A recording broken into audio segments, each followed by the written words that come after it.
AHN news, خبر دنیا بھر سے۔ گورنر کوٹا سے نامنی MLC کے حلف برداری پر حکم التواء 14 فروری 2024 تک برقرار۔ ہائی کورٹ نے گورنر کوٹا کے تحت نامزد 2 MLC پروفیسر کودنڈا رام اور جرنلسٹ عامر علی خان کی حلف برداری پر ہائی کورٹ کے حکم التواء کو 14 فروری 2024 تک برقرار رکھا ہے۔ چیف جسٹس آلوک ارتھے اور جسٹس جے انل کمار پر مشتمل بینچ نے آج دوسرے دن بھی اس کیس کی سماعت کی اور آئندہ سماعت کو 14 فروری تک ملتوی کرتے ہوئے حکم التواء کو چہارشنبے تک برقرار رکھنے کا اعلان کیا۔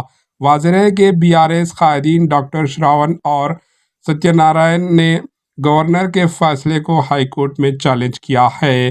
Bureau report AHN news. AHN news کو لائک کریں، شیئر کریں اور سبسکرائب کرنا نہ بھولیں۔